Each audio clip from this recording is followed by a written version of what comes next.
Henry the Green Engine had steaming troubles. Some days he woke up raring to go, others he felt utterly feeble. His crew tried hard to make him better, but to no avail.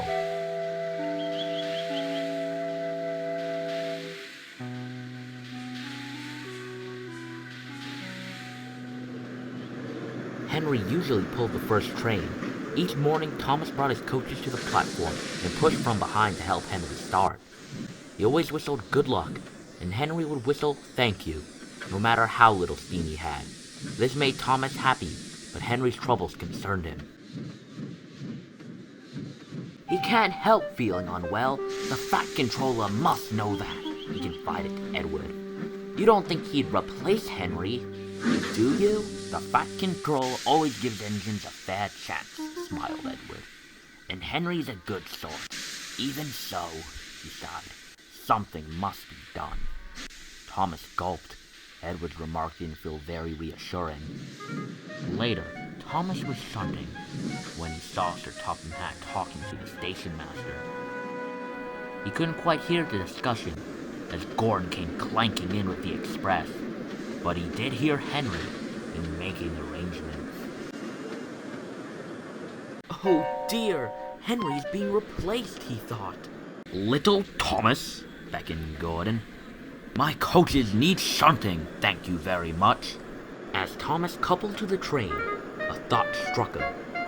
Perhaps I could. Yes, it's perfect, he beamed.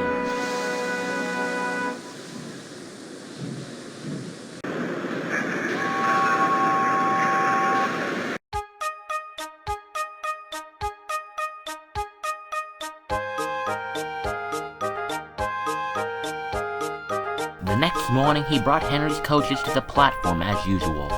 Henry soon arrived, and the passengers began to board.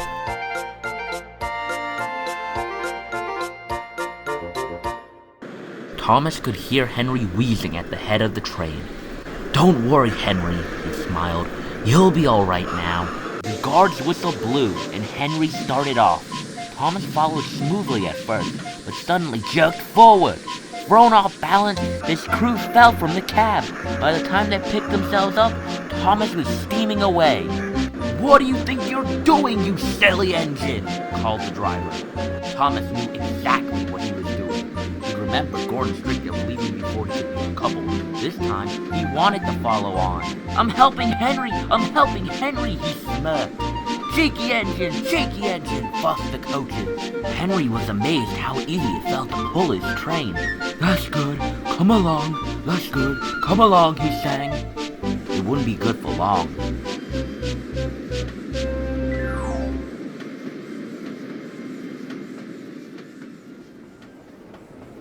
They approached the first station, and Henry slowed down. But Thomas didn't. He was so pleased with his plan that he wasn't paying attention. Stop! Shrieked the coaches. Without his driver, Thomas couldn't stop. Henry braked with all his might. The train slowed to a crawl, but Thomas's wheels kept spinning. Ooh, he winced, shutting his eyes. Suddenly, he felt his handbrake move, and his steam was shut off.